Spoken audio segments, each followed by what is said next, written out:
next speaker, Lisa Marie Pepe. And Lisa Marie Pepe, she is a confidence coach. And Lisa Marie Pepe, Lisa Marie Pepe. I'm sorry, Lisa Marie Pepe. I want to not mess it up at all. You are a confidence coach and online visibility expert for passionate and purpose-driven entrepreneurs. I know everyone here is a passionate and purpose-driven entrepreneur, and a five-time, not just one-time international best-selling author. That's five-time best-selling author and co-creator of the Art of Unlearning anthology series, Mindset Mastery for Entrepreneurs, Thriving Beyond Crisis, Conversations with Resilient Entrepreneurs. She's a certified hypnotherapist, right? A motivational speaker and podcast host of The Resiliency Factor. And, you know, she's been featured in Forbes, Huffington Post, Thrive, Global, YFS, and several other noteworthy publications.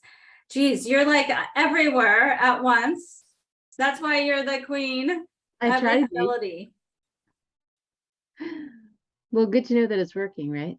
Yeah, it is working. It's the embodiment piece. Yeah, you truly embody what it means to be a confidence coach and to have online visibility. Thanks. But did you always have the confidence? No. I didn't.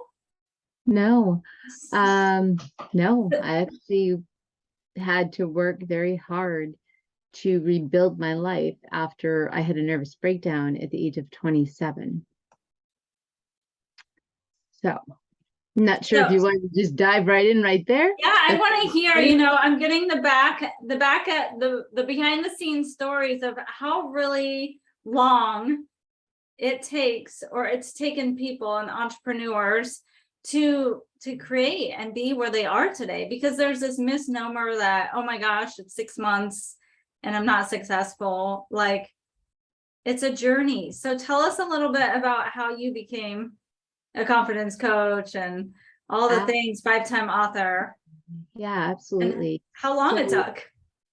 Yeah, so brief history. I'm 43 now. So, you know, 20 some odd years ago, I basically spent the first 27 years of my life being a perfectionist, being a people pleaser, being someone who never knew how to say no, didn't have boundaries.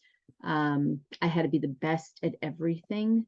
And if I wasn't the best, I thought I was an absolute failure. And so for me, where that got me was, of course, being incredibly successful on paper, right? I had the college degree. I had my second master's degree by the time I was 27. Never stopped, never took a break, just kept going to school, and really never stopped to just kind of face like anything that I was dealing with. And so I finished up my second master's degree at 27 years old. It was in clinical psychology. My first master's was in education. And I took a job right on the front lines of alcohol and drug detox. And at the same time, I had been avoiding dealing with my dad's alcoholism. And so it was in my face 24/7. And I felt responsible for the world. There were a lot of warning signs that I probably should have never gone down that route. There were a lot of warning signs that I should have probably never taken that job. What type of warning signs? Yeah, so panic attacks every day, sleepless nights, feeling restless, crying uncontrollably a lot, and just this heaviness and wearing the weight of the world literally on my shoulders. It felt like heavy to breathe. And again, I was so young, and again, very hard on myself. And so I didn't recognize that I was a highly sensitive person. I didn't recognize that I was an empath and that I just didn't have the proper coping mechanisms to be able to help people and not take the burden on for them. So, again, I ignored this was like leading up, right? I was like a train wreck for about a year. I hid it really well for about a year until I just couldn't hide it anymore. And I was afraid of my own shadow. Like at my worst, when that anxiety was at an all-time high, when that depression was at an all-time high, I didn't care if I lived or died. And I was honestly so afraid of everything. I didn't want to be alone. I didn't want to, I mean, I often joke now, but I'll say like, I was afraid of my own shadow. Like if I saw my own shadow, I would jump. I had such a high alert, like a high, intensity level of like, and I kind of just tried to muscle through that. And you can't just muscle through something like that.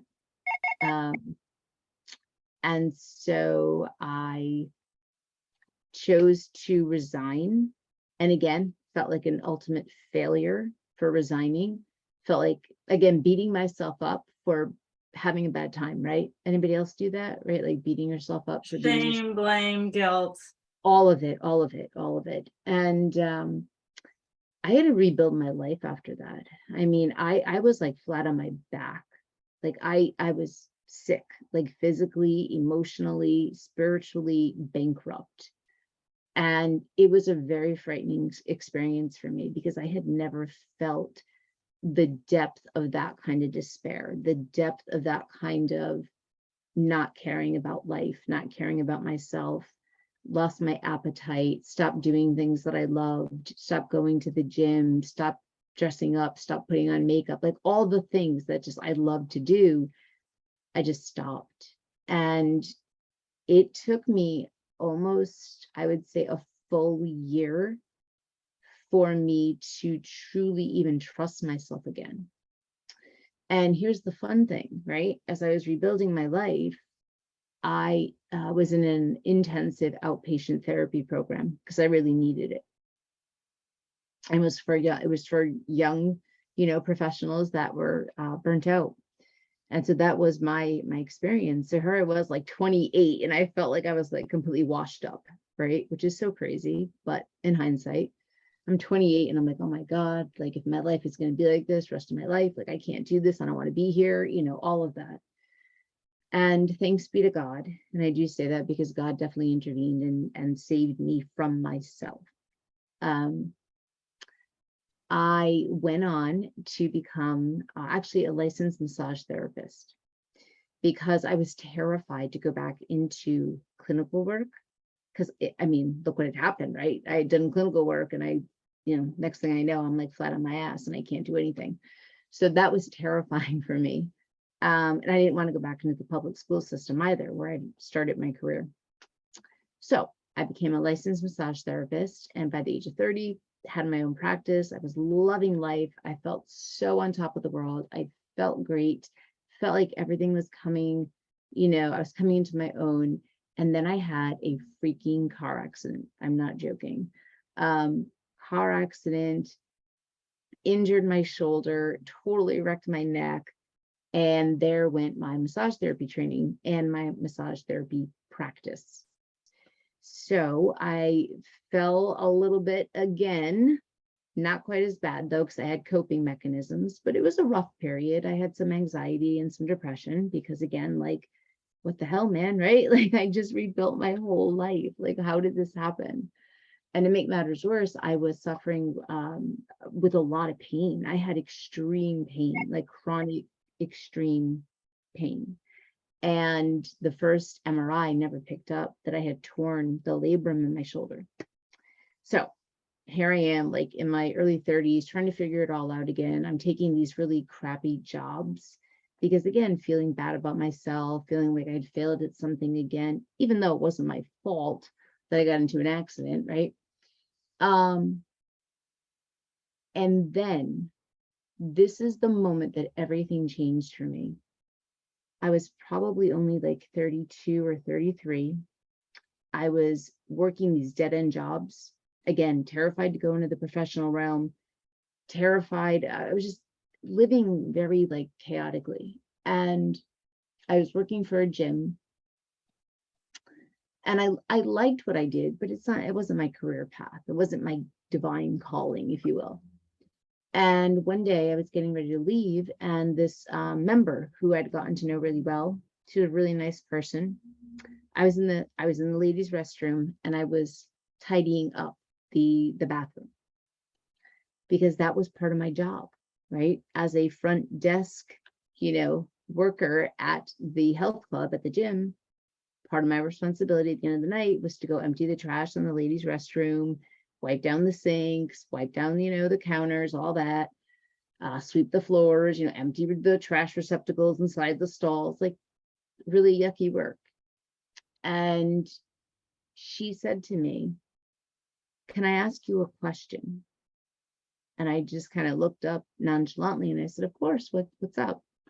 And she said to me, "What are you doing?" And I said, I don't understand. I said, "I'm cleaning up the restroom." Like I was like, why does it look like I'm not doing that? Or I was like, just, very like surface level. And again, she looked at me and she was like, "No." She's like, "What are you doing? Like, what are you really doing?" And again, I was like, emptying the trash. Like, do you want me more specific? I was like, I'm not, again, surface level, right? Because I was resisting whatever it is she was trying to tell me.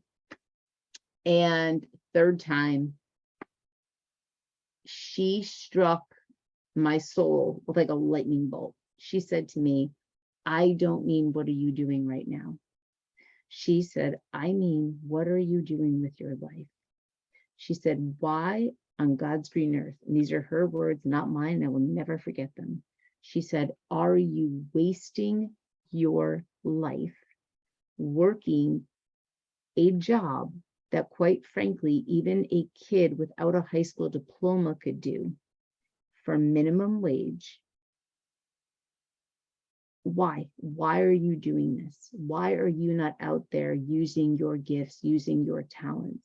She said, "I know who you are. I've spoken to you. What are you doing here? Why are you hiding?" And it was like, oh, right. It was like, oh my God, like she's right. What the hell am I doing? Why am I playing so small? Why have I been playing so small for the last 5 years of my life? And so I went home that afternoon, and I mean, my mind was swirling, right? You can imagine, like, what, yeah, like, what are you doing? And I'm like, "Oh, I'm cleaning the bathroom." And she's like, "No, what are you doing?" And I'm like, "Oh, damn. Okay, we're going deep." And after that, I guess my soul was ready to hear it, right? Because there were, I'm sure, like murmurs and whispers that I was not really living up to my potential of making $8 an hour with 2 master's degrees. But something deep inside, I didn't feel good enough. I didn't feel good about myself. Her interaction with me that day changed the trajectory of my life forever, because within 3 months, I literally did a 180. I went back into education, got a full-time position, completely flipped like my whole sleep schedule, work schedule, like whole 180. Broke up with a boyfriend of 11 years that had been unfaithful for 3 of them. And it was like a whole new me. It was just like, this is me now. I'm really going to start to take ownership of who I am, and I'm not going to allow myself to mistreat myself. And I'm not going to let anybody else mistreat me. And it was great. So I would go back and I'm like gearing up and I'm feeling good. I'm a professional now and I'm got a full-time job. I got health insurance, like, I mean, little things. And I wound up having shoulder surgery in January of 2014. And I had every intention of going back to work as a teacher. Except when I was home recovering, God had other plans. And I felt this, I don't know if it was gentle, but it was a definite like push, right? And the push was, there's something more for you. There's something bigger. There's something deeper. You need to be doing something else. And so it was during that time that I said, you know what? I've got a lot of skills, got a lot of education. What can I do? What do I do? What do I love to do? I love to inspire people. I love to make people happy. I love to help people feel joy. I love to motivate them to be their best self. And within 3 months, I had started my own health coaching business, online health coaching. And I never went back to work. Never went back. And so from there, and I'm going to tell you, in the beginning, it wasn't easy, right? I had $800 in my bank account and I took a bet on myself, right? I think that's what people don't realize, is that as an entrepreneur, when you go all in, you are really betting on yourself. Even when you invest in a program, it's not the program you're investing in yourself. And so to make ends meet during that time, I worked online as a virtual assistant. I worked online as a social media manager. And ironically, people make more money being an online VA, right? Being a virtual assistant, than I made more money doing that than I did as a teacher, which is really sad. But that's the truth. So I stuck with those things until my business transitioned into this confidence coaching, online visibility coaching. And that was probably in 2017 is when I actually made that switch. So I started, that's a great question, Peter. I started doing health coaching in 2014. So like in the spring and summer of 2014. And I did that for a couple of years. And it was slow. And that's why I was doing the VA work and the social media management work on the side to, keep money coming in, paying bills. And then my coaching practice really took off in 2017, and I never looked back. And the thought of ever having a job and being employed by somebody else ever again, it's just not even in my, it doesn't exist. Like and because of experiences I have been a part of, or I've witnessed other people, like my mom getting treated like garbage at the end of her career. She worked as a nurse for 40 years, and she had 2 blows back to back at the end of her career. And I believe it's why my mom actually died at an early age of 66. Because my mom at 59 was a very healthy, strong, independent woman. But as we know, ageism does exist. And my mom was ousted from her position at the same place of 38 years. And that really broke her spirit. And then she got another job because she couldn't retire yet. And something happened one night, and long story short, she was terminated.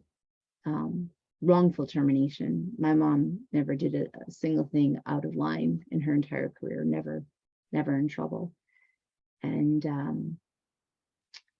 it just broke her. It broke her, and she was never the same. And so today, my entire purpose, my whole existence on this earth, is to empower the women that I meet to feel confident and to make their own money. Again, because of my own experiences, I know what it feels like to be on the extreme opposite end of having zero confidence. And I've also witnessed firsthand the physical and emotional and mental destruction that my mom went through because of 2 employers that just didn't give a shit at the end of the day.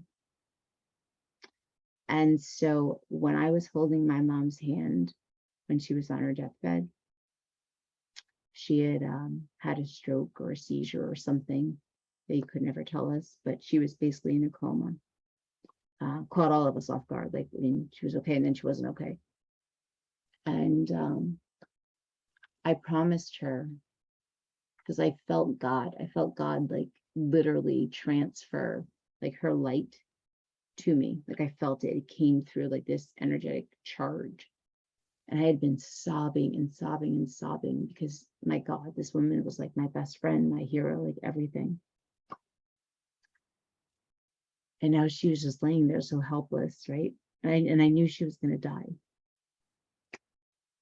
And I just kept begging God to like wake her up, just wake her up, just wake her up, please, God. You know, I was like begging. And then, I don't know, maybe a couple minutes in, I just felt like this electric force.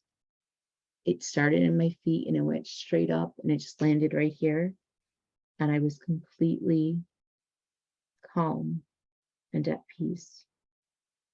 And it was in that moment that I decided I would carry on my mom's legacy, but I would do whatever I could in this life, helping other women ever have to go through what my mom went through.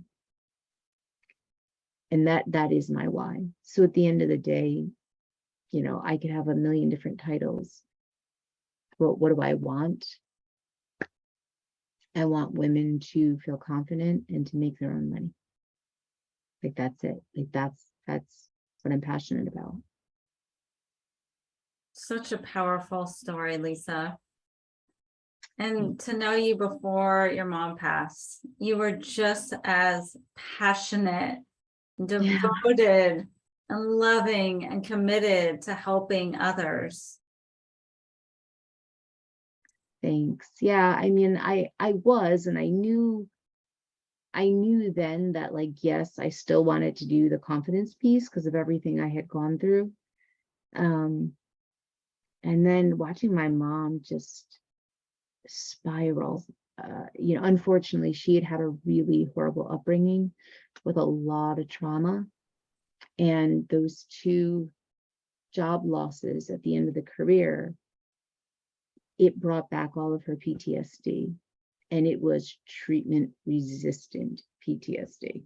Like we were all over the place looking for this therapy, that therapy, this, you know. And at the end of the day, after 5 years of watching her suffer, you know, I wasn't even mad at her when she left this earth because I knew she couldn't find peace here anymore. And like I said, my way of honoring my mom is to make sure that that never happens to another woman, at least if I can help. So it just solidified it for me. And it made me that much more like, this is what I'm here to do. Like it couldn't be any more clear. You made it your mission and your message and your movement all together.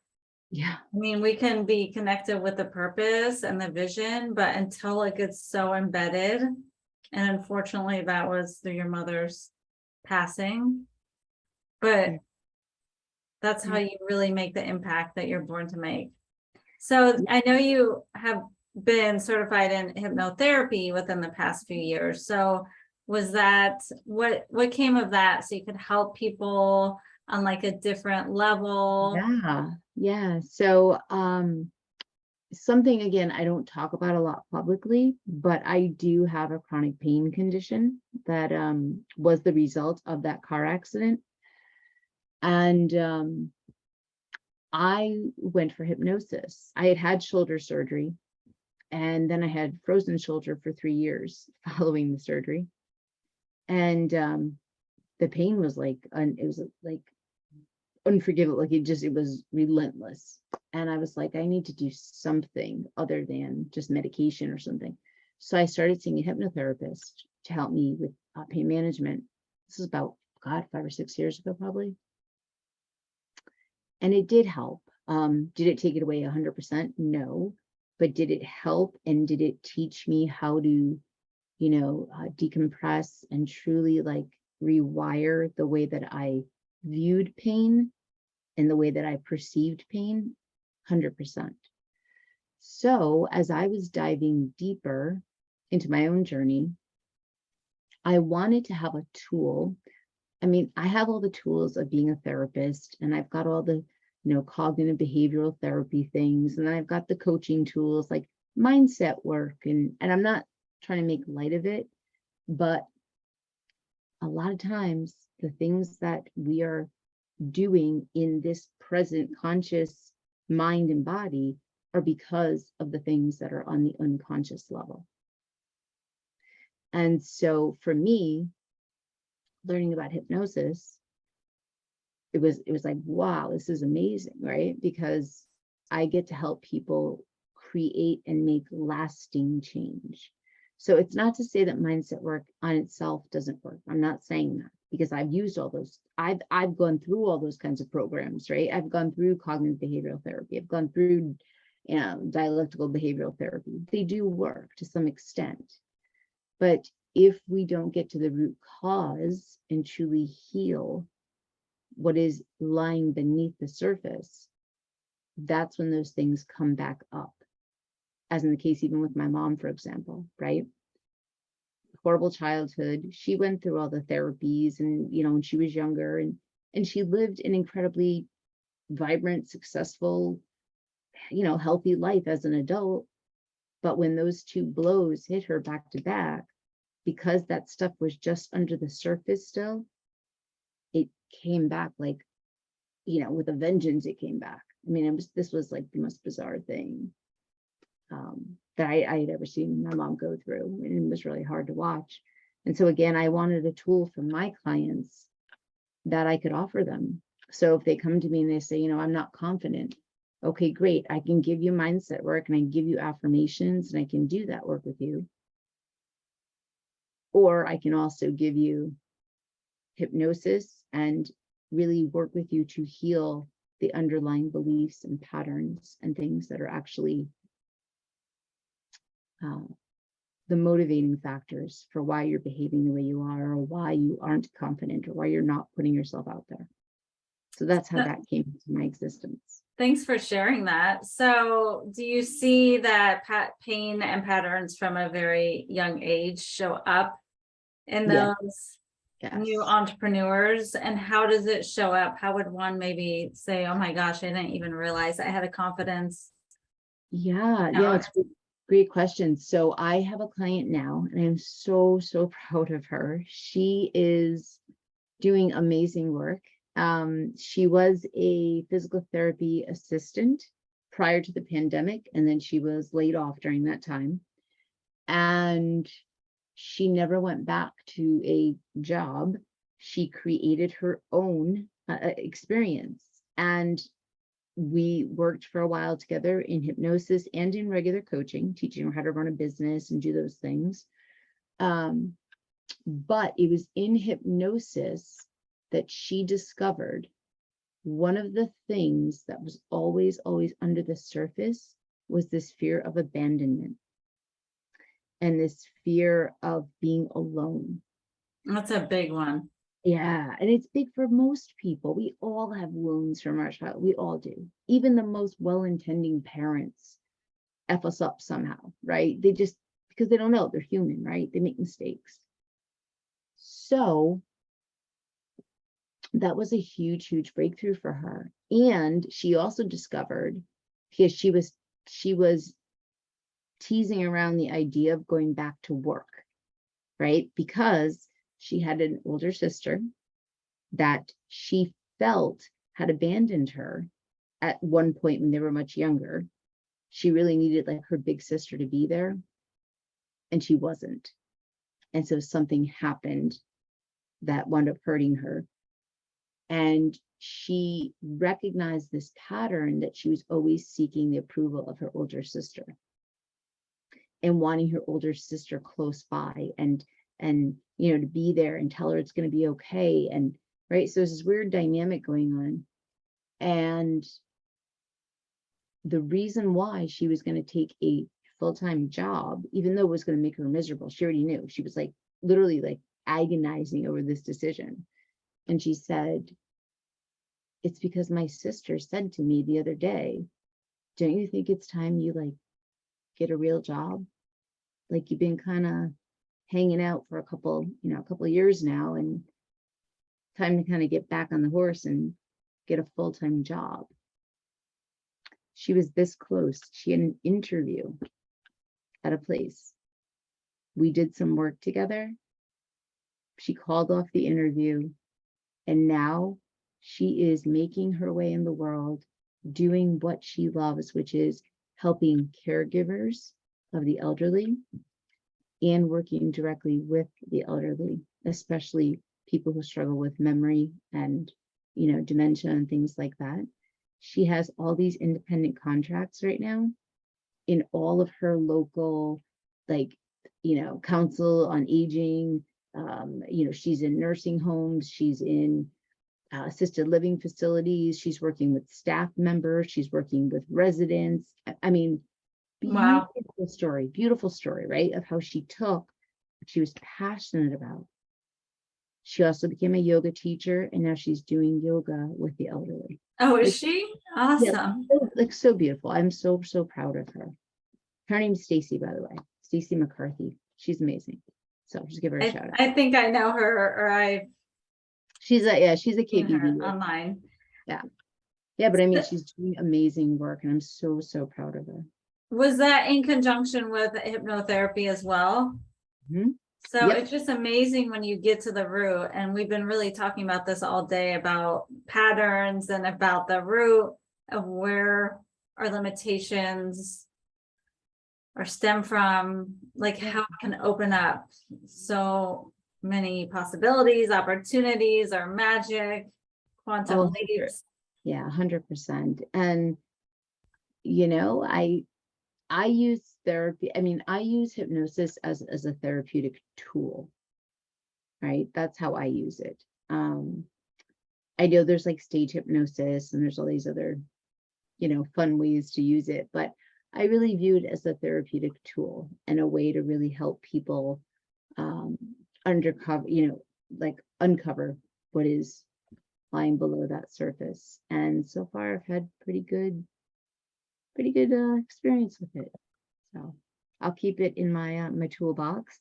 And I think it's what separates me too from a lot of business coaches, because yes, I can teach you all the strategies. I can teach you how to do organic marketing. I can teach you how to show up. I can teach you how to put together your programs and all that.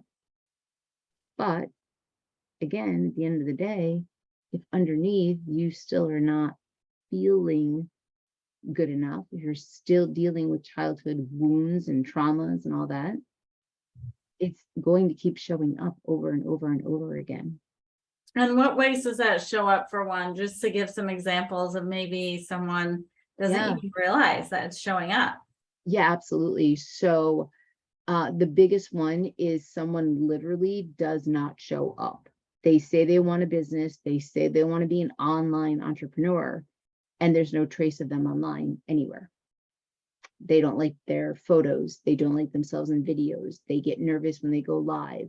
They don't think anyone's going to listen to their posts. They don't think anyone's going to buy their offer.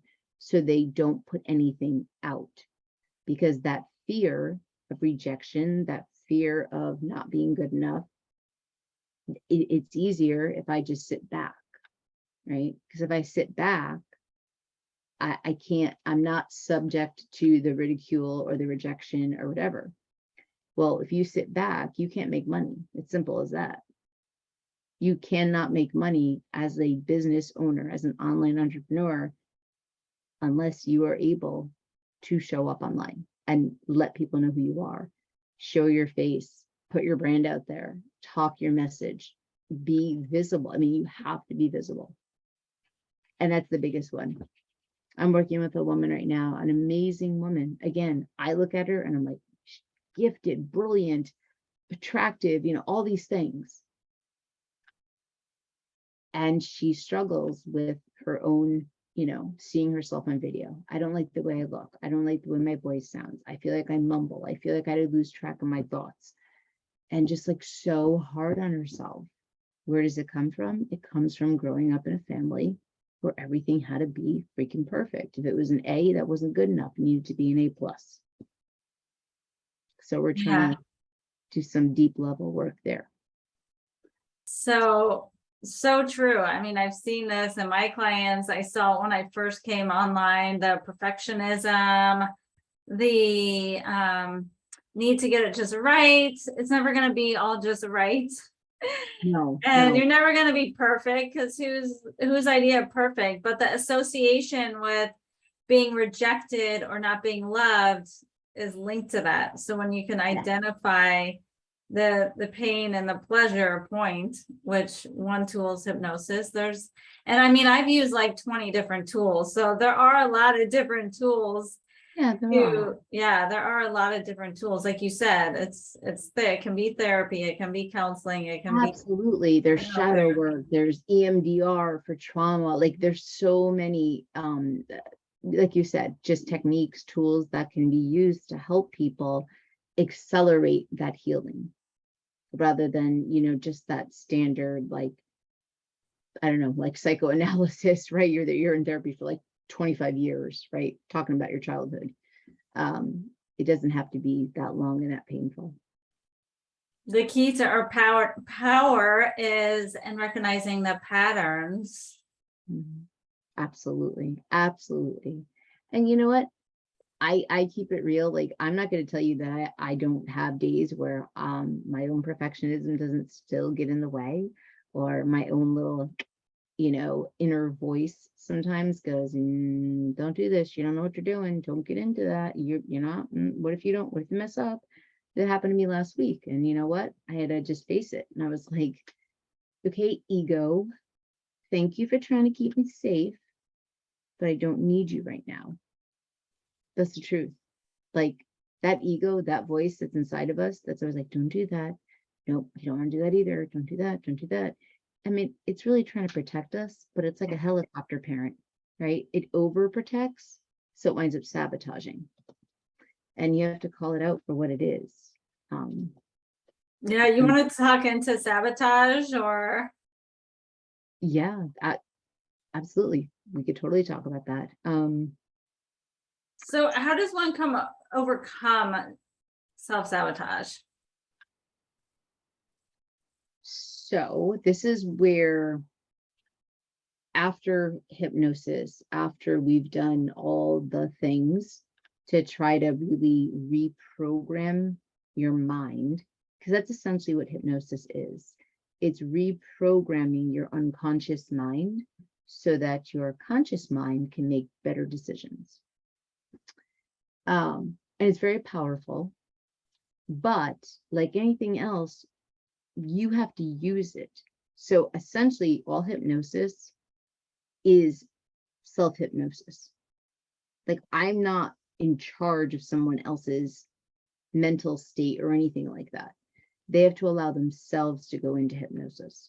But I teach them how to put themselves into hypnosis eventually, because that's what we want. We want people to be able to Heal themselves heal and guide themselves, themselves. hypnotize themselves, exactly. And we do that through the power of suggestion. So right. So what and through repetition is really the way to get the best results with hypnotherapy, right? Because everything is reconditioning the human 100% mind and body. So this is where I think affirmations, journaling, prayer, meditation, all of those other things, that's where I think they come up, and they actually they support, right, the work that's being done on the unconscious level. And I'll give you a very quick example. So I just told you that in my late 20s, I went through a horrible experience of self-loathing, self-sabotaging thoughts, beliefs, behaviors. I mean, you name it, it was rolling around in my head. And I had to consciously over talk that negative voice. And what I did was I actually wrote out several positive affirmations that were positive I statements.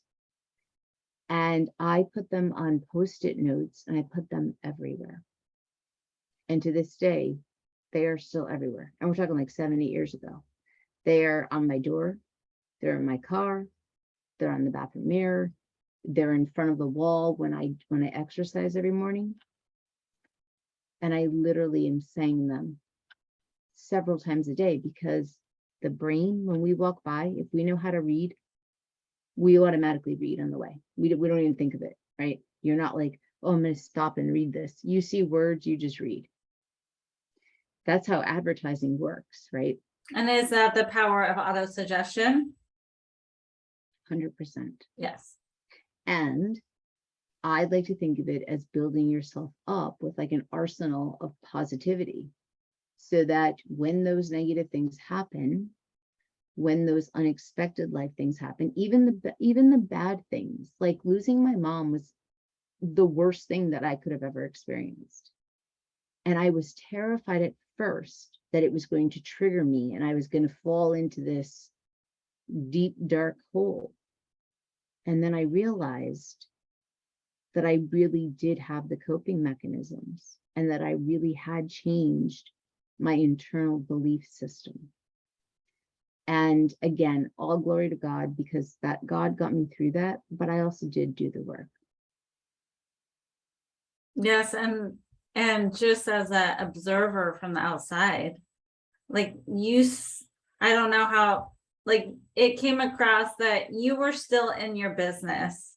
You were still dedicated to the mission and the movement, and you were still dedicated to your clients and sharing your message. Yeah, I was. And the one thing, if I could pass it on to anyone, was I told myself that I would never apologize for grieving. So if I was in the middle of a session with a client and we were speaking and I felt tearful or whatever, I would just allow myself to cry. It's about being vulnerable. And I never once said, oh, I'm sorry. Oh, I'm so sorry, I'm crying. Like, I'm not going to apologize for having a very normal human reaction to something that was very, very painful. But yes, I mean, because you've known me, my mom died right before the whole world shut down. I mean, so you talk about a year of chaos and a year of craziness. Here, it's like my mom passes in February, March, the world shuts down. And I mean, my poor dad, like he was even going to like bereavement groups and stuff. They all shut down. So I was like, well, you know what, God, I guess I'm here. Like I might as well work my business. It doesn't mean I wasn't grieving the whole time. There were plenty of times that, I'd get through a session and I'd take a break and then the tears would just start coming and they'd flow. And that's how I healed through it. I just allowed myself to be. I didn't force anything. I didn't expect anything. I just knew that there's only really one wrong way to grieve, and that's to harm yourself or harm somebody else. That's it. If you need to cry every single day for a full year, cry. If you need to write in your journal 100,000 times a day how much you miss the person, do it. Like if you need to laugh because that's your way of dealing and coping, go laugh. Don't go get drunk, do illicit drugs, gamble away your house. Don't go punch somebody else because you're angry. That's the only wrong way to grieve. Yeah. Everything else, it's like completely, on the table, and as far as I'm concerned. And I do think that I coped well. I mean, that was a very tumultuous year in so many ways. Because of the tools and the reprogrammings that the work that you put in. So absolutely. Peter has a question. A few questions. Peter, you want to come off mute and ask them? Yeah, I'm happy to field some questions. I can come on. My voice is a little hoarse, so that's okay. Mine please is too. bear with me. You're fine. It's all right. Mine is really bad. No, what I wanted to ask you, I guess, had to do with is there any one quick technique for like hypnosis that one could use to get rid of, bad subconscious programming, and then replace that with blessings and beneficial programming. Mhm. Yeah, absolutely. So I don't So know if there's a quick technique or something one that of somebody the could use. things, yeah, so one of the things that I learned even the first day I went into hypnosis, and as in, now a hypnotherapist, one of the things that you need to start saying to yourself day in and day out, and I don't get, put it on a post-it, write it on a piece of paper, put it in your journal, however many times you need to do it. But you start with every day in every way, I am getting better and better. And always keep it in the present tense. I am Is getting better. Not I'm going to get better, right? Because it'll never, no. it's I am getting better. Say it to yourself right before you go to sleep.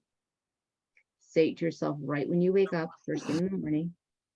And as silly as that sounds, that is literally like the first step of hypnosis. The first suggestion we would give to someone is homework.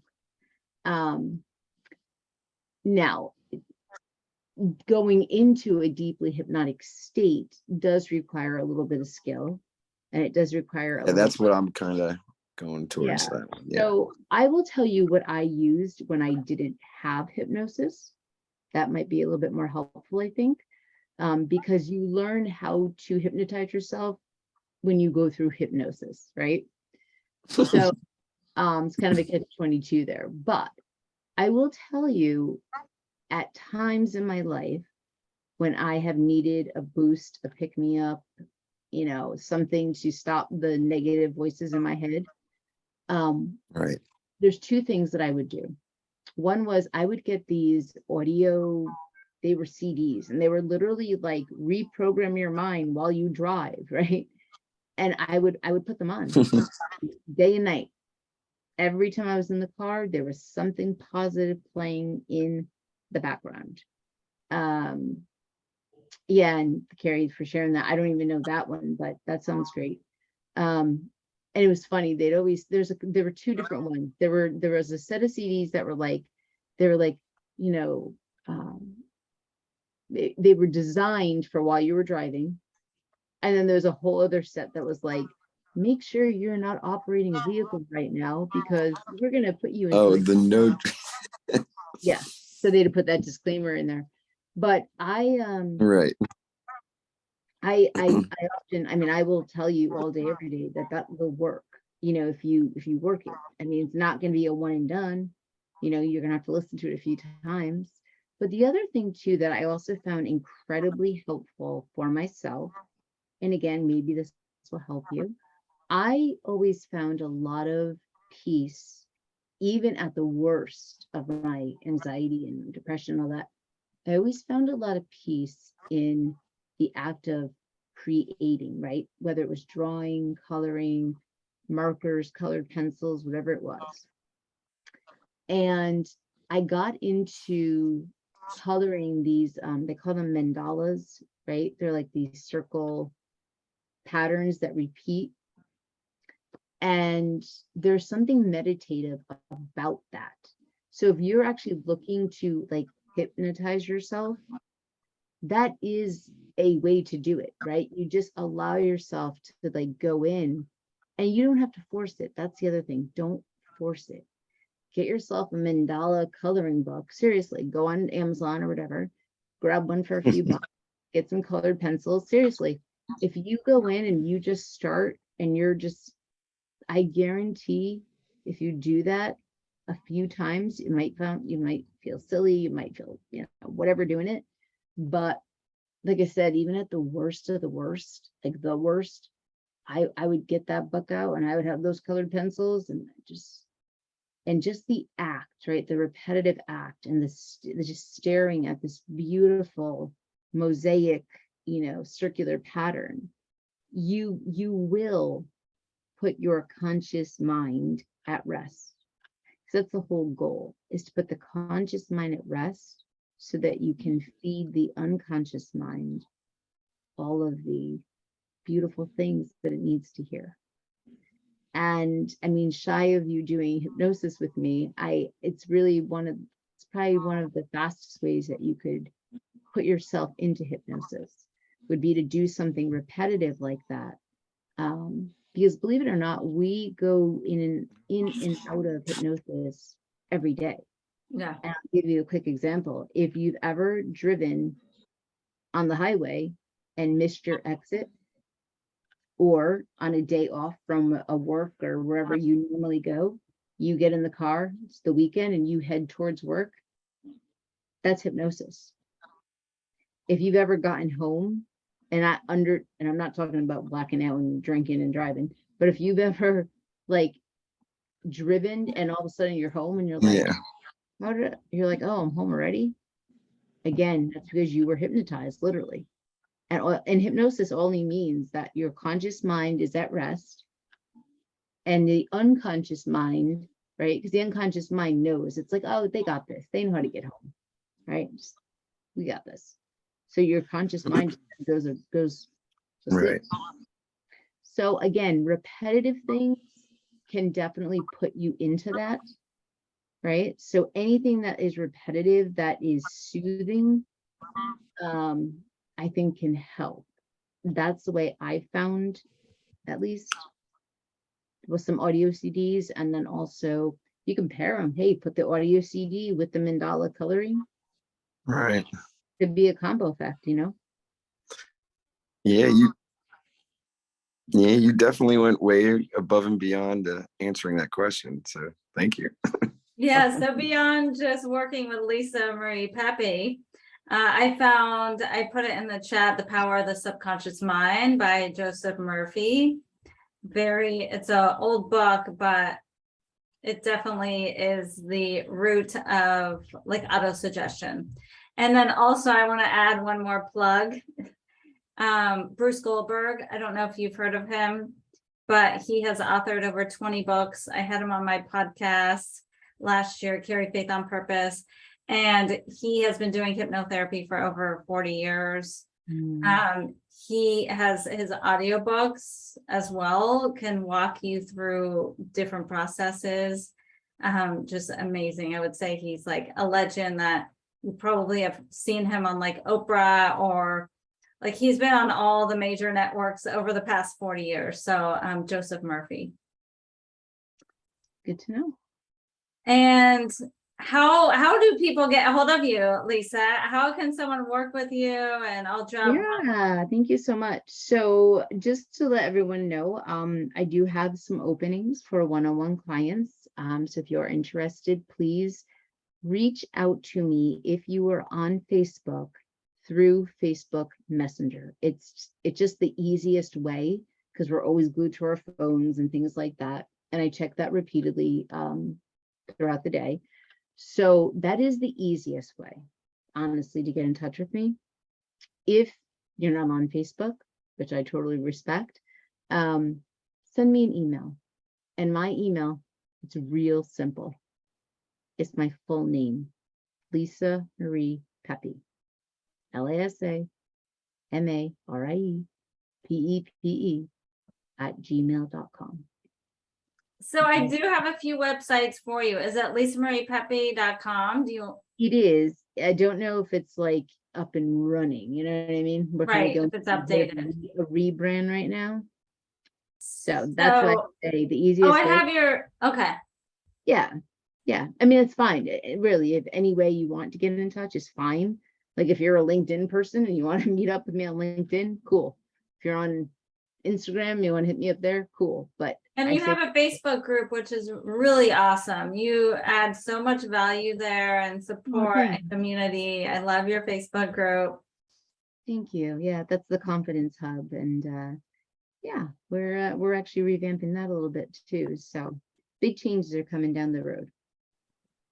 And what does the future look like for you? Continue doing what you're doing, or? Yes, with a heavier emphasis on confidence and money making. So confidence and profits, following your divine calling, following your purpose, following your passion, all of those things.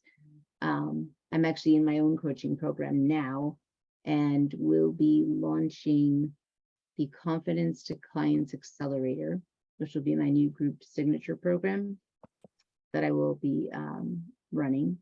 And yeah, just really walking people through the steps of how to, heal the things that need the healing, and also simultaneously build a successful business. Because I do believe you can do both simultaneously, but I don't believe that one can be done without the other. Absolutely. So beautiful. And you made it's the top of the hour, but I want to make one emphasis that you were saying tapping into creativity. I see that creativity and money, like the flow, like go hand in hand. So when we can tap into that innate nature, which comes through our own way that we self-express, our own way that we tap into creativity, it looks different for everyone. Yes, it does. Absolutely. Yeah, that's where I believe like abundance is created. Oh, of course it is. Yeah. Yeah, just doing what you love and authentically. And you're a perfect example of the embodiment of that, Lisa. Thank you. So thank you for being here. Thank you for having me. This was great. Thank you for owning your confidence And your I gift worked and your hard magic. for it. I'm going to own it. Yes. I walk through the fires of hell to get it, so I'm not letting it go. Thank you so much. You can feel free to add any more links in the chat, and then we did stream on Facebook, so Awesome. there is a You're replay welcome. up on Facebook. Thanks, and do reach out, please. I'd love to even just hear from you guys, and it's always great to meet new people, who are, looking to do good things with their talents and gifts and make the world a better place. So thank you so much for having me. Thanks, Lisa. All right. Lisa Marie Pepe. That's me. Bye, guys. Thank you for everything. Peter appreciates your story. Welcome.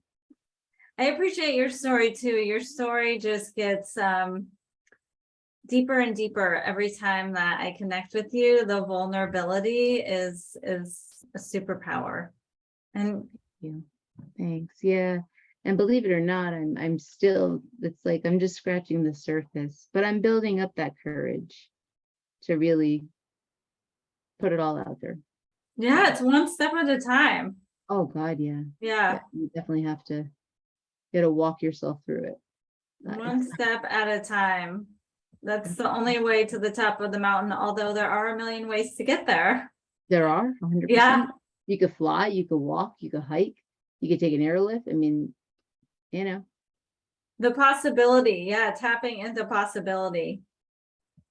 Absolutely. Beautiful. Thank you for making it possible to share your gifts here. Yeah, thank you so much. Thank you for everybody who's in attendance, and thank you for anybody that watches the replay as well. I appreciate it. All right, I'm gonna run. I got my Love you. Bye. Bye. And I cannot wait. I cannot wait for our next presenter. Like seriously, she is pure magic, pure love. I met her earlier this year, although it seems like a lifetime ago. And her energy is contagious. So let me just get the recording here. If you want to purchase the recordings, I have the upgrade, and they'll be on Facebook until tomorrow.